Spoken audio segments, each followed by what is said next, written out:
Hey, bienvenue dans une nouvelle vidéo spéciale update lecture. Ça me fait trop du bien de tourner ce genre de vidéo, ça m'a trop manqué parce que je crois que ça fait plusieurs mois, voire presque un an que j'en ai pas tourné. Et comme j'ai passé un mois à ne pas filmer mes lectures sous forme de vlog un peu plus spontané, comme j'ai l'habitude de ces derniers temps, et bah j'ai pu donc amasser, collecter pas mal de trésors parce que j'ai lu des pépites, des petites pépites que j'ai hâte de vous partager. Et en vérité cette vidéo ça va être divisée en deux parties parce que il y a trop de lectures et j'ai pas envie de devoir me précipiter pour les présenter et je veux quand même avoir le temps de bien en parler comme j'ai envie de le faire sans m'inquiéter de la durée de la vidéo. Donc voilà, là c'est la première partie. Dans cette première partie je vais parler d'un petit essai, je vais parler d'un thriller japonais, de deux contemporains français, de la fantasy et je crois qu'on est bon pour l'instant. Donc voilà, il y aura de quoi un peu satisfaire tout le monde sauf de la romance parce que j'en lis rarement. J'ai lu une sorte de romance mais ce sera dans la deuxième partie et ça constitue notamment une déception, donc voilà, on peut pas contenter tout le monde. On commence avec une œuvre à laquelle je suis devenue accro.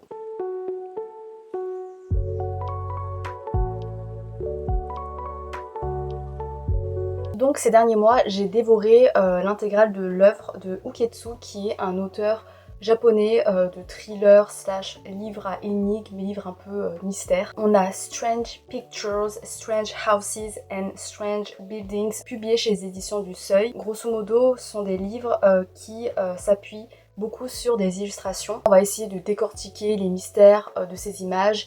Dans Strange Pictures, on se concentre sur le mystère autour de dessins qu'on découvre un peu de manière éparpillée et ensuite ça va constituer un puzzle qui va prendre de plus en plus d'ampleur et de plus en plus de glauquerie un peu. Et les trois tomes, on peut les lire de manière indépendante. Le deuxième livre, Strange Houses, on se concentre sur... Alors là c'est là où je suis la moins sûre parce que c'est le tome que j'ai le moins préféré. On va s'intéresser à la construction de maisons qui sont assez bizarres, qui peuvent supposer une relation, une dynamique assez dysfonctionnelle, assez étrange de la famille en question. Et le dernier en date, Strange Buildings, ça se concentre en fait également sur la construction de maisons assez étranges. Alors globalement, je trouve que c'était des puzzles en fait qui sont hyper immersifs par ce jeu d'illustration et qui sont assez prenants parce que tu as envie de décortiquer avec les personnages le mystère de ces images. Et ce que je trouve effrayant et glauque aussi, c'est la simplicité de ces images. C'est souvent des illustrations qui sont très épurées, par exemple des schémas de maison, donc voilà, c'est assez simpliste, mais c'est cette simplicité, je trouve, qui ajoute quelque chose d'effroyable parce que du coup ça laisse place à l'imagination. Et à partir par exemple d'un dessin d'enfant, tu te fais un tas de scénarios et du coup ça crée vraiment une ambiance qui est dérangeante.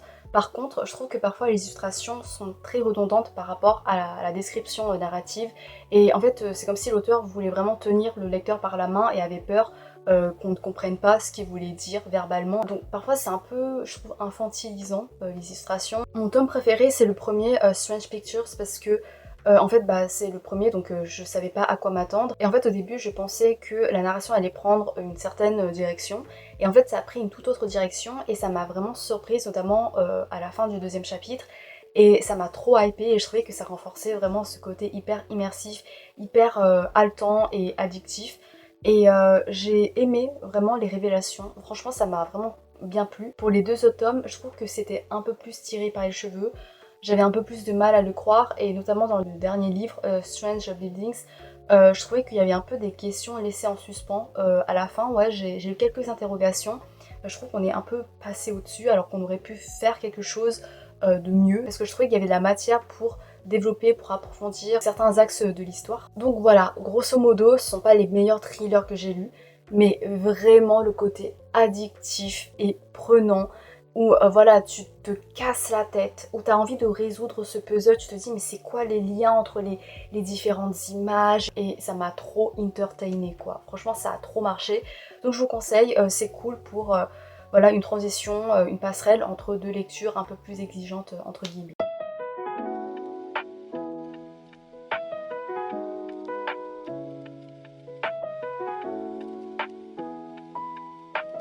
On va passer dans un tout autre registre, on va passer sur un contemporain français qui va parler de deuil du point de vue d'un narrateur collégien. J'ai lu Mimi en bois d'Adèle Fugère. Il y a eu un festival sur 2 semaines qui s'appelle Les Éditoriales et qui se concentre tous les 2 ans je crois sur une maison d'édition en particulier, sur leur production, sur leur relation avec leurs auteurs, leurs autrices, donc c'était super passionnant. Cette année-là c'était sur la maison d'édition Bucher-Chastel, et donc il y avait pas mal de rencontres avec des auteurs, des autrices, et donc pour quelques-unes j'ai lu le livre avant d'aller aux rencontres, et c'était super intéressant. Donc j'ai pu aller à la rencontre d'Adèle Fugère sur son livre Mimi en bois. C'est donc l'histoire d'un jeune héros qui va subir un choc puisque sa grand-mère va décéder soudainement. Et on va voir comment le jeune héros peut porter son deuil tout en faisant de son mieux pour aider son grand-père également à porter le sien. Et pour cela, en fait, ses grands-parents étaient marionnettistes.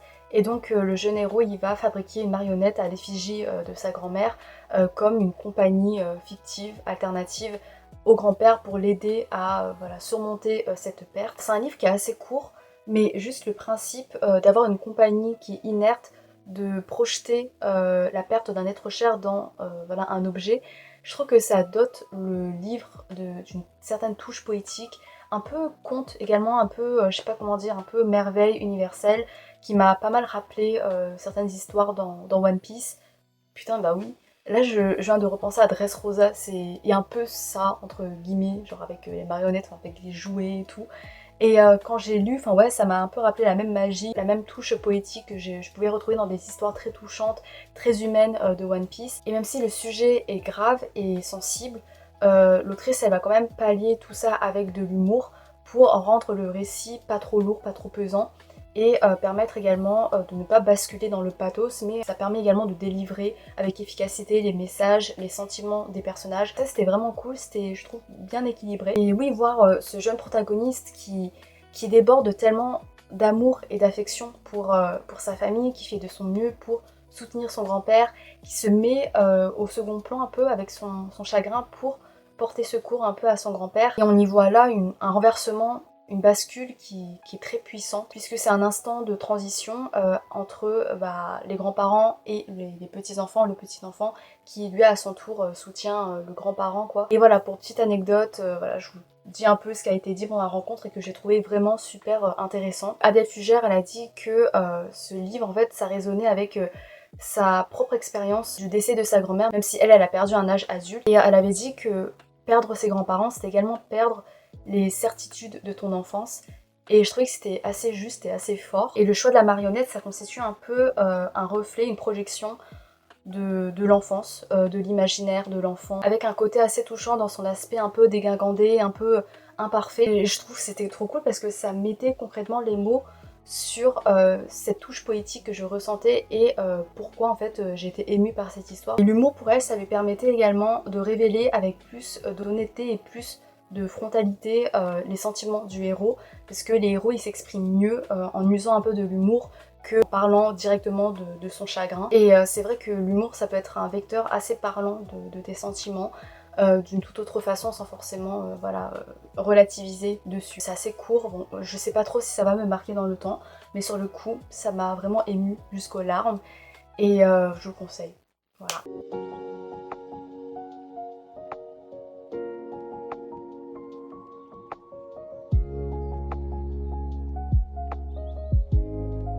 Toujours pour cet événement littéraire, dans l'optique de pouvoir assister à la rencontre avec l'auteur, j'ai lu J'avais un rêve indien dans l'enfer de la prison de Gorakhpur de Valentin Hainaut, publié chez les éditions également Bucher-Chastel. C'est un récit autobiographique de l'auteur qui est également documentariste et qui s'est retrouvé emprisonné en Inde pour des raisons injustifiées. En fait, il voulait documenter la révolte des femmes Dali en Inde et il s'est retrouvé mêlé à une manifestation, considérée ainsi comme un espion des services étrangers, et voilà, donc il a été incarcéré. En fait ce livre il est divisé en deux parties. La première partie qui est plus courte, il y a un aspect documentaire qui était passionnant puisque on va s'immerger dans le fonctionnement des castes en Inde et à quel point c'est encore prégnant dans les mentalités, dans les perceptions de soi et des autres.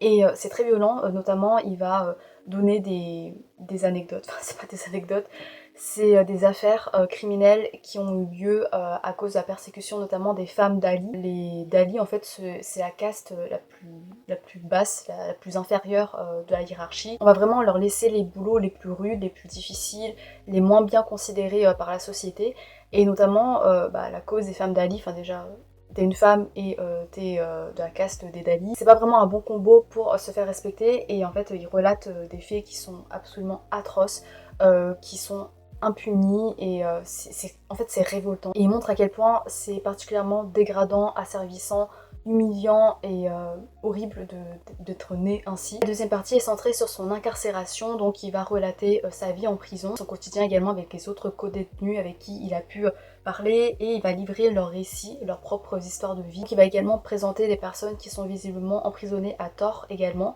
Donc je trouve que ça rajoutait vraiment une touche humaine pour s'intéresser à d'autres expériences, à d'autres vécus et ça rendait le récit foisonnant d'humanité, ouais, et en fait il y avait quelque chose de beau, notamment le fait que l'auteur il sent qu'il a à sa charge une responsabilité de mémoire, il n'a pas envie d'oublier les gens qu'il a rencontrés, tout ce qu'il a vécu, il a envie de cultiver ses mémoires, notamment au nom de gens qui ne peuvent pas prendre la plume et ne peuvent pas avoir ce privilège de publier et de faire part de son expérience. Donc c'est vraiment beau je trouve comme geste, et il y a un côté qui est assez humble, enfin vraiment dans le récit, c'est très intime.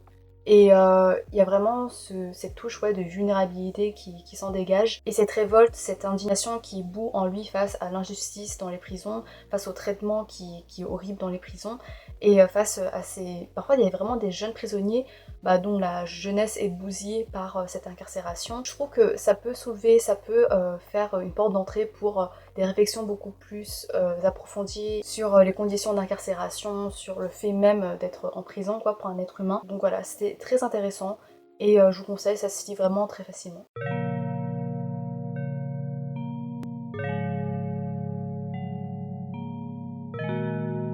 Avant de basculer sur une fantaisie qui a fait énormément parler, enfin je sais pas énormément mais je trouve que ça crée pas mal d'engouement, je voulais faire une petite parenthèse spéciale essai, spéciale série un peu.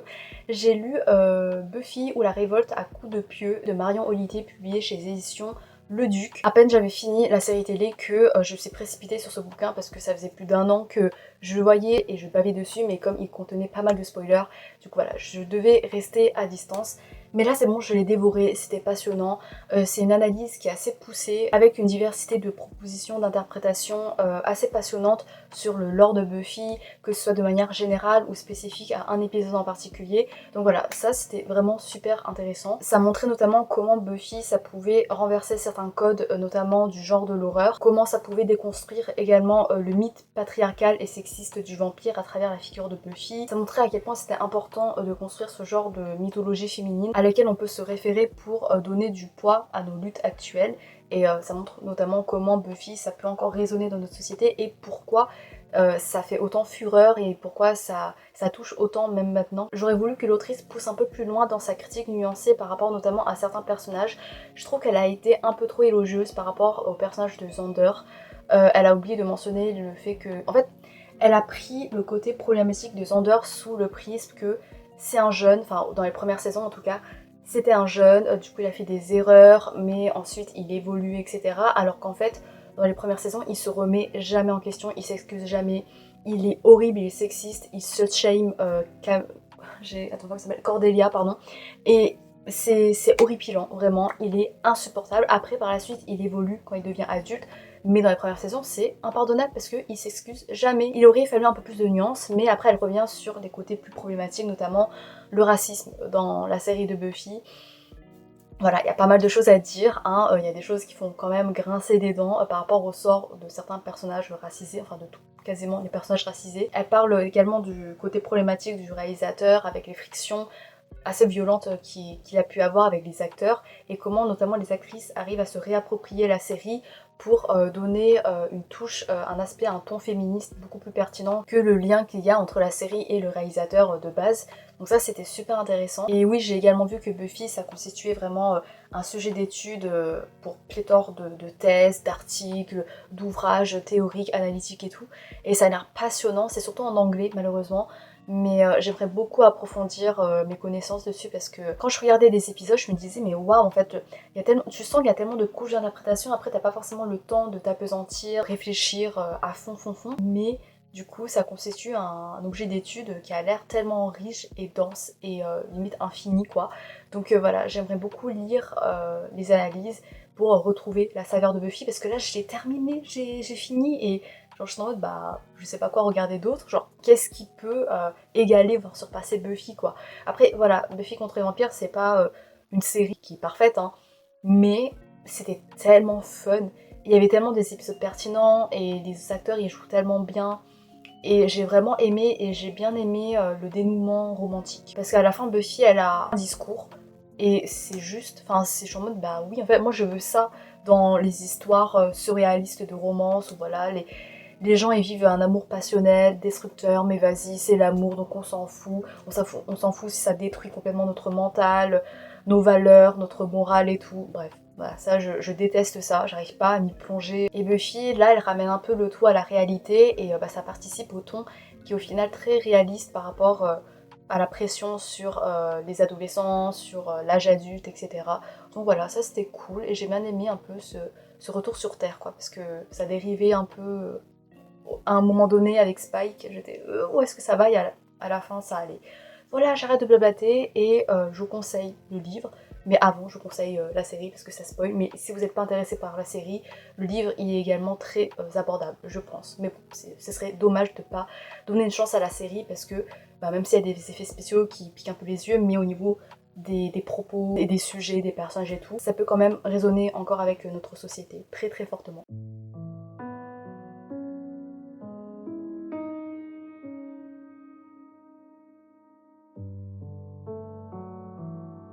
Et enfin, j'ai lu la fantasy The Wheel of the Many de James Issington, publiée chez les éditions Eldercraft. J'en ai pas mal entendu parler, j'ai vu que ça a été un coup de cœur pour pas mal de lecteurs, de lectrices. Et il y a eu pas mal d'éloges, enfin, en fait je me suis pas trop renseignée, mais j'ai vu que ça avait tellement plu que je me suis dit vas-y let's go, j'ai envie de tenter. Ça a l'air ouf une fois que t'es en plein dedans. Je suis désolée pour le changement de luminosité, donc je vais résumer très grossièrement, parce que j'avoue que je suis pas à l'aise totalement avec l'univers en dépit des 700-800 pages. On est dans un univers inspiré de la Rome antique mais science-fictionnalisé. La société est divisée en plusieurs castes, et les castes inférieures donnent ce qu'on appelle leur volonté pour permettre aux autres castes supérieures pour développer des capacités extraordinaires, voilà, leur intellect, leur force, etc. Et donc c'est un système qui est très injuste et qui fait froid dans le dos. Et on a notre héros, lui, qui est dans une situation assez particulière parce qu'il se retrouve orphelin, alors que de base, c'était le prince d'une contrée qui se révoltait, qui en tout cas n'était pas en accord avec le fonctionnement de cette société, qui s'appelle d'ailleurs la hiérarchie. La famille de ce héros a été décimée à cause voilà, de cette mauvaise entente. Et le héros, lui, se cache, c'est le dernier survivant de sa famille royale, et il se refait une nouvelle identité, il se cache, et il refuse de donner sa volonté voilà, aux autres castes supérieures, parce qu'il se fait passer pour un orphelin qui est dans l'avant-dernière caste, et par des circonstances il va se retrouver à intégrer l'académie la plus prestigieuse de la hiérarchie. Il va d'une part servir l'ambition, servir les objectifs de la personne qu'il a embauchée pour ça, et également ses propres objectifs, parce que comme j'ai dit, il cache son identité parce que bah du coup il est recherché. Enfin je sais pas si du coup les gens pensent qu'il est mort, mais en tout cas si on le retrouve, il va être exécuté au même titre que sa famille. Et lui bah il a également envie de se venger de la hiérarchie quoi, qui l'a privé de sa famille. C'est ça qui était cool, c'était qu'il y avait plusieurs échelles d'ambition personnelle, il y avait plusieurs jeux d'identité, de potentiel, de trahison et tout. Donc ça permettait de maintenir la tension à travers le livre, et vraiment en fait je restais à l'affût du moindre soupçon de trahison. J'étais suspecte envers tout le monde quoi. Je me disais à un moment donné ça va exploser, à un moment donné il va y avoir des révélations, des surprises et tout. Et effectivement il y en a, mais j'avoue que je pense que j'ai moins accroché que la plupart des gens qui enfin vraiment ont adoré. Genre je lui ai mis 3,5. C'est cool, mais déjà j'avais du mal à, à vraiment m'immerger à fond dans l'univers, parce que j'avoue avoir eu du mal à comprendre plusieurs fois les mécanismes de l'univers. Je dis pas que c'était mal écrit, que c'était mal développé, parce que je respecte et j'admire à quel point l'univers est fouillé, à quel point il est dense, à quel point il est complexe. Mais j'adhérais surtout par rapport aux vibes que par rapport à une adhésion purement intellectuelle. Vous voyez, c'était vraiment en mode, en fait parfois genre je comprenais rien, mais j'aime bien comment c'est écrit, j'aime bien le héros. Donc vas-y, let's go. Et ça m'a pas trop empêché de lire la suite, où là ça devenait un peu plus familier, même si encore quand il y avait des trucs trop techniques, parce que j'ai pas du tout l'habitude avec la science-fiction. Je me noyais, enfin je nageais, mais je savais pas où j'allais, mais je me suis dit let's go quoi. Pour le héros, alors il est très attachant, mais il est trop parfait. En fait, progressivement, tu te rends compte que tout lui réussit. À tel point que ça devient gros, à tel point que parfois il y a des Deus Ex Machina qui sortent de je sais pas quoi. Et t'es en mode, mais peut-être que ce sera expliqué dans le tome 2, mais là c'était trop gros, je suis en mode, mais genre, soit il réussit d'un coup alors qu'il y a plein de dangers, mais parce que il est trop futé en fait. Il est super intelligent et franchement parfois c'est super cool, ça me fait sourire parce qu'il est doté d'un sarcasme qui m'a vraiment amusé. Il arrive à surpasser les autres intellectuellement de manière très satisfaisante parfois, genre il les remet à sa place et tout, de manière assez ingénieuse, mais tu te dis à chaque fois, genre il réussit tout, que ce soit physiquement, intellectuellement, et ça manque un peu de réalisme. On essaie d'expliquer par le fait qu'il a eu une haute éducation quand il était prince, mais même parfois là, il est confronté aux meilleurs élèves et je sais pas, parfois c'est un peu trop facile pour moi, je sais pas, bref. Mais franchement, j'adhère parce que je trouve très attachant que ce soit dans son isolement, sa solitude forcée à cause du fait qu'il doit cacher son identité et son sarcasme, franchement il est trop drôle et son attachement également pour ses amis. Et en parlant des amitiés, des relations, euh, en fait, je trouve qu'il manquait un petit truc pour que je sois vraiment convaincue de leur dynamique et de la profondeur des liens. Mais j'ai quand même été vraiment attendrie par l'évolution de leur relation qui au début, voilà, ils se confrontaient à quelques obstacles et au final, ça se développe en des démonstrations de loyauté, de confiance, de respect. C'est très beau. Il y a également des mises en scène avec une certaine exposition à la cruauté qui est assez graphique. Donc ça rendait l'atmosphère encore plus tendue. Et en fait, du coup, parfois, j'étais un peu partagée parce que d'une part, il y a des trucs qui sont atroces, mais en même temps, tu te dis, ouais, mais le héros, c'est sûr qu'il va s'en sortir. Quoique, en vrai, il a pas mal souffert.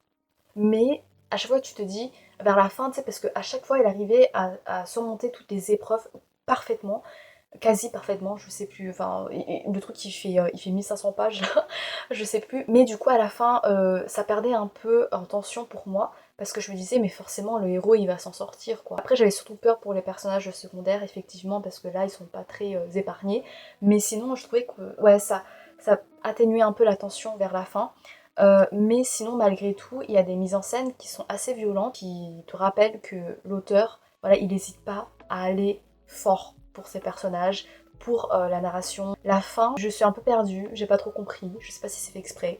Ça me donne envie de lire la suite, mais en même temps, je sais pas, parce que comme j'ai dit, c'est très technique pour moi, donc peut-être que je vais me perdre, mais en même temps, j'ai envie de suivre certains personnages. J'ai beaucoup aimé le personnage de Aekwa, parce que je trouve que vraiment son évolution, son développement est vraiment chouette à suivre. J'aime trop, c'est vraiment, c'est ma girl. Globalement, j'ai l'impression d'avoir moins accroché que les autres, je comprends moins la hype que les autres autour de ce roman.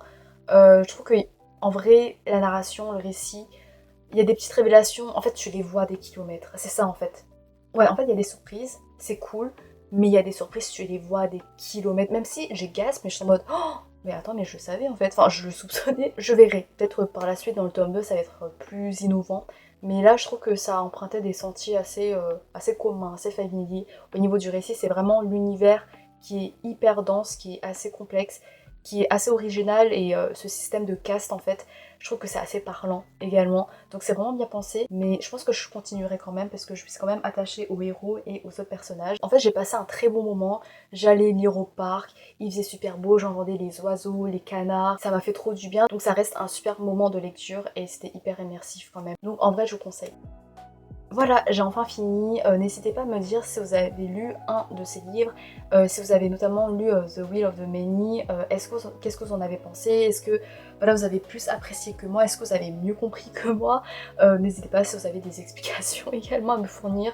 Toute aide est bonne à prendre parce que là, voilà, j'en aurais besoin. N'hésitez pas à me dire également si vous avez regardé Buffy, si vous avez bien aimé. Et voilà, merci infiniment d'avoir regardé jusqu'à la fin.